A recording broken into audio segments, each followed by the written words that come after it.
I have great pleasure in welcoming His Excellency Muhammad Shehbaz Sharif, Prime Minister of the Islamic Republic of Pakistan. I invite him to address the Assembly. Bismillah ar-Rahman ar-Rahim. Qul ya ibadiy allazina asrafu. Qul ya ibadiy allazina asrafu. La taqnutu min rahmatillahi. Inna Allah yaghfiru dhunuban jami'a.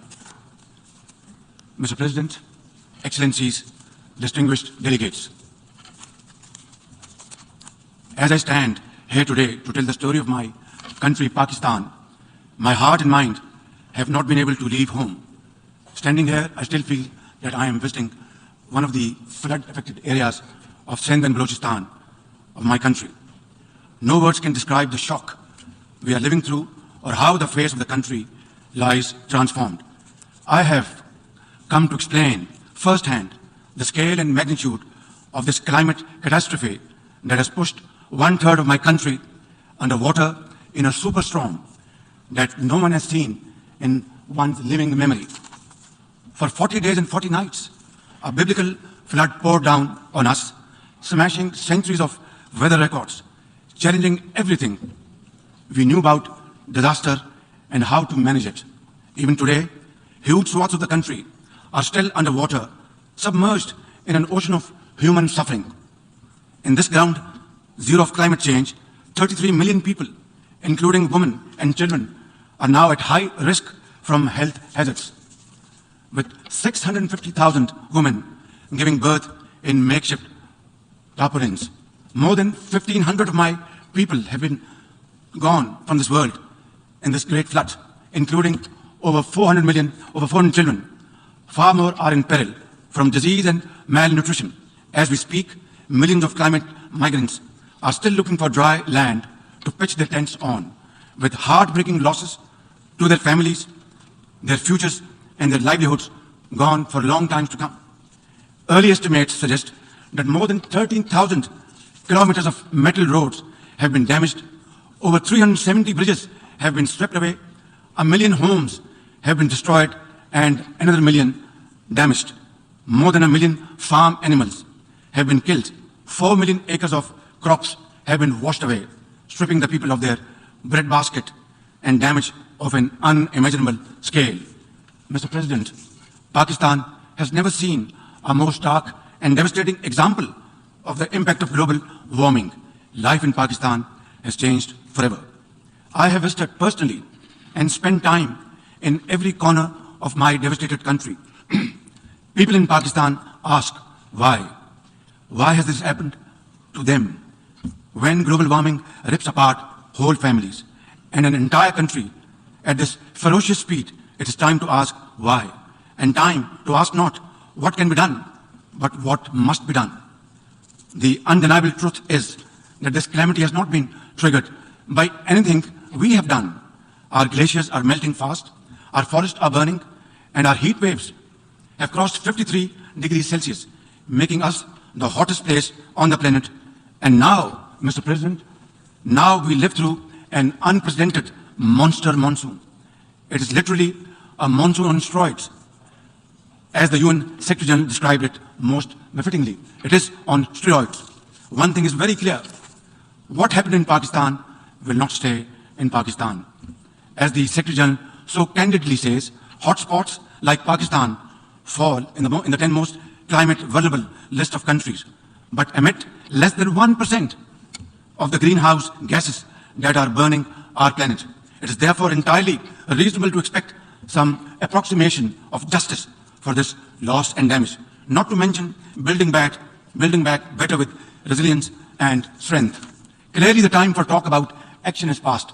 At this point, I am profoundly grateful that the UN Secretary General Antonio Guterres visited Pakistan, where he spent time with climate refugees, with mothers and children in the tents, and repeatedly assured us of his support and assistance. At this point, I want to thank each and every one of the countries that have sent help to Pakistan and their representatives to Pakistan to stand in solidarity with us in our most trying hour. On behalf of my nation, I once again express my sincerest appreciation to all of them. Excellencies, the impacts on the health and wealth of my country are beyond calculation at this point. So my real worry is about the next stage of this challenge. when the cameras would have gone or left this August assembly and the story just shifts away to conflicts like the Ukraine, my question is, will we be left alone, high and dry, to cope with a crisis which we did not create, not of our doing?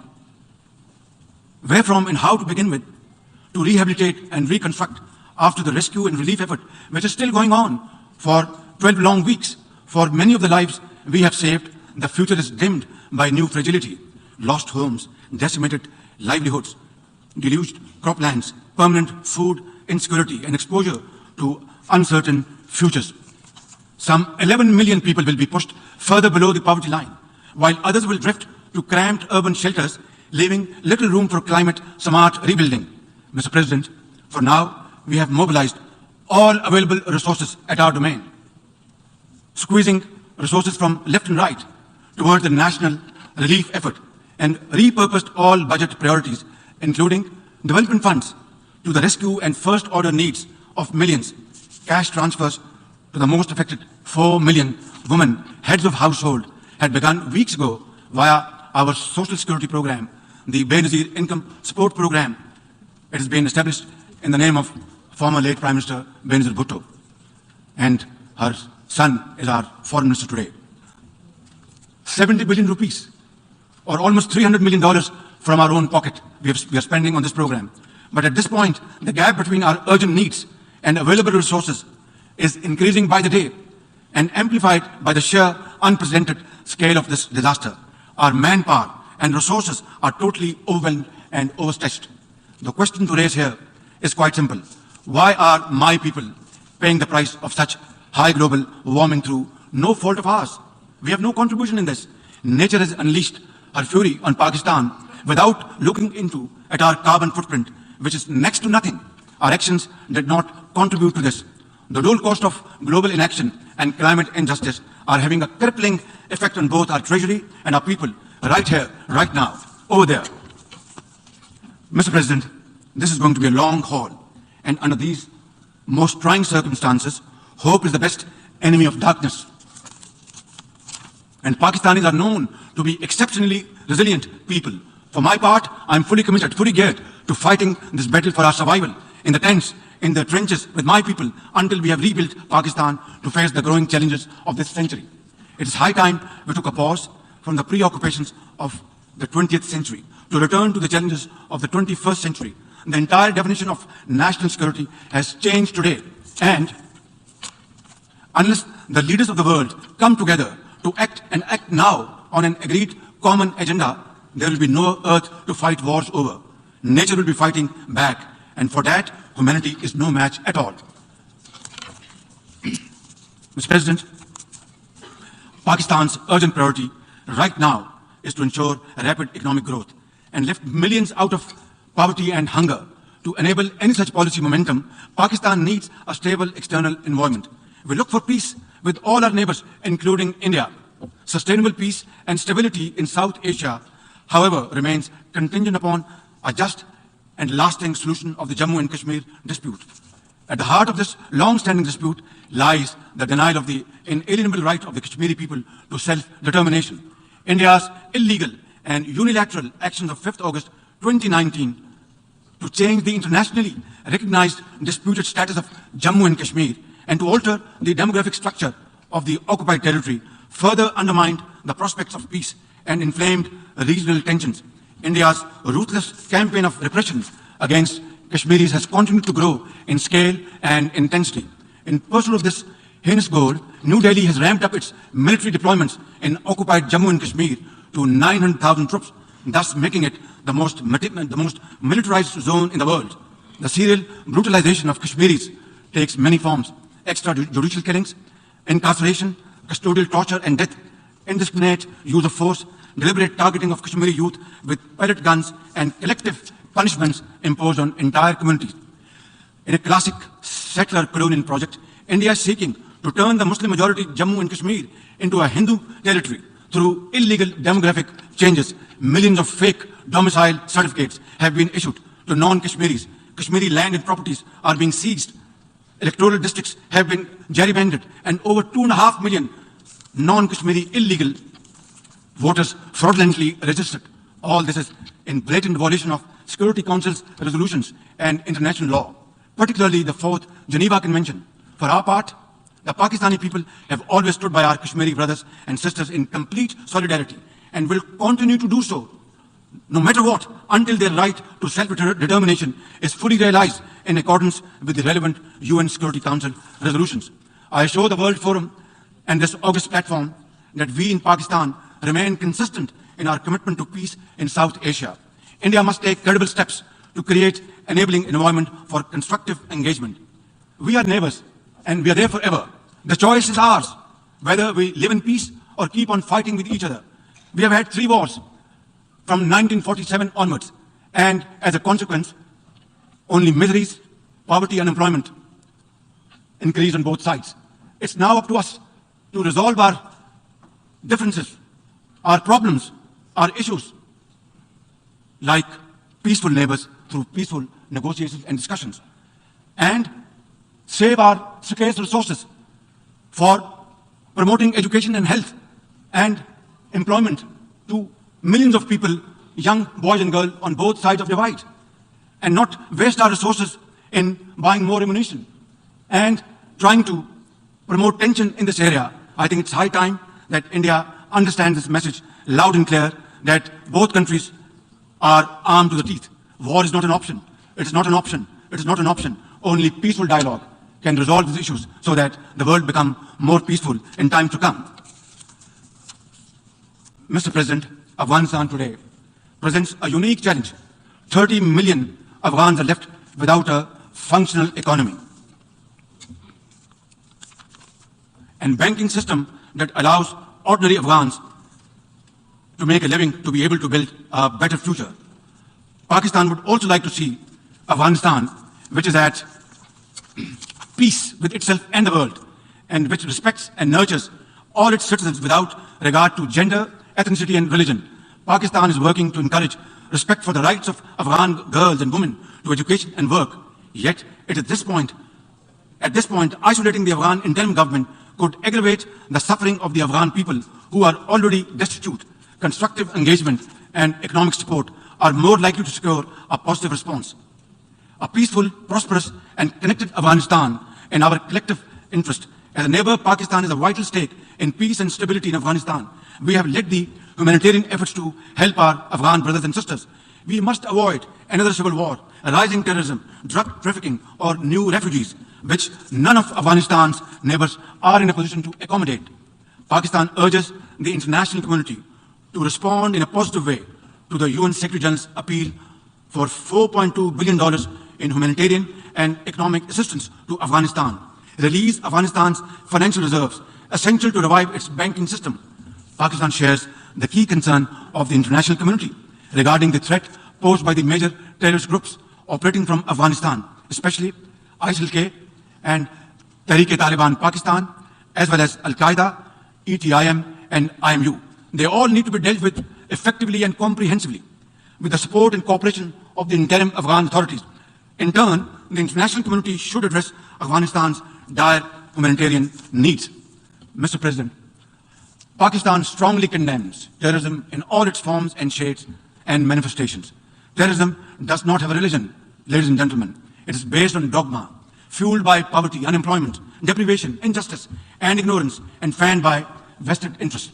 Pakistan is the principal victim of terrorism. Over the last 2 decades, we have suffered more than 80,000 casualties and over $150 billion in economic losses due to terrorist attack.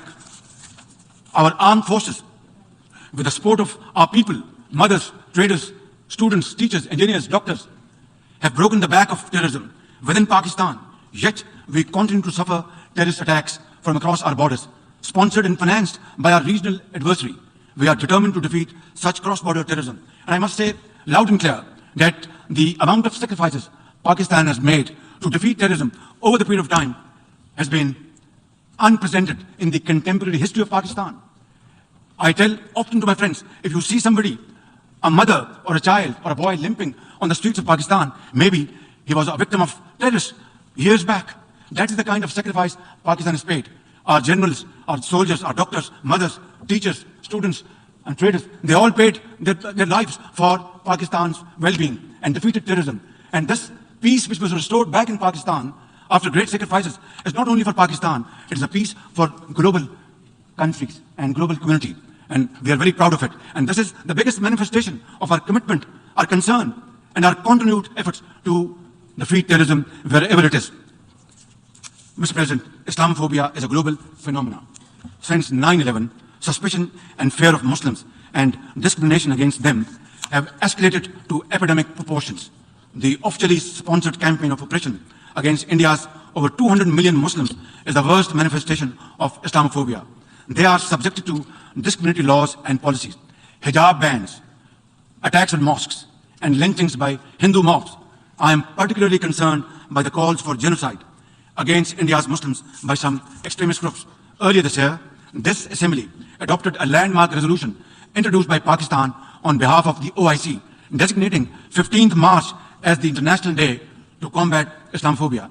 It's my sincere and ardent hope that this should lead to concrete measures by the UN and member states to combat Islamophobia and promote interfaith harmony. Mr. President, Pakistan is deeply concerned by the numerous conflicts across the Middle East, including in Syria and Yemen. We support all possible efforts to promote their peaceful resolutions. We call on Israel to put an immediate end to the blatant use of force and flagrant violations of human rights of the Palestinian people and the repeated desecration of the Holy Al-Aqsa Mosque. The only just, comprehensive, and lasting solution of the Palestinian question is the acceptance of a viable, independent, and contiguous Palestinian state with the pre-1967 borders and Al-Quds Al-Sharif as its capital. Mr. President, the Security Council and the General Assembly must be empowered to play their respective roles under the UN Charter. The Security Council must be expanded by adding 11 new non-permanent members to make it more representative, democratic, transparent, effective, and accountable. Adding new permanent members will paralyze the Council's decision-making, enlarge its representational deficit, and create new centers of privilege in violation of principle of sovereign equality of member states. The nations of the world must step back from the precipice. We must restore peace in Europe, avoid a war in Asia, and resolve festering conflicts across the world. We must revive the vision which created the United Nations, a vision which is often blurred by national interest and hegemonic designs. Pakistan is a partner for peace. But, Mr. President, peace can only be ensured and guaranteed when rights of communities who have been suffering over decades and subjugated over decades get their freedom, earn their freedom, and are respected. In this behalf, before I conclude, Mr. President, I would once again repeat at the cost of repetition that we want to have peace with India, but long-lasting, enduring peace can only be ensured and guaranteed through a just and fair solution of Kashmir, providing rights to the people of Kashmir under UN Charter, according to Security Council resolutions, the right of self-determination. And I will be most forthcoming to sit down then and talk to our Indian counterparts to pave the way forward for future so that our generations do not suffer, so that we spend our resources on mitigating miseries, on building structures to face these floods and outbursts of clouds. We are developing societies. We don't have unlimited resources. We must deploy our resources for the well-being of the people, for our children, for their promotion, for their empowerment, for their employment, for health, for education, and make Pakistan, and of course other developing societies must find their own place in common of a nation through hard work, untiring efforts, and sacrifice. That is the only way forward. Therefore, we will work with all those committed to the United Charter's principles to restore the vision which created the United Nations and to equip this organization with the capacity to preserve global peace and promote universal prosperity. I thank you. Assembly.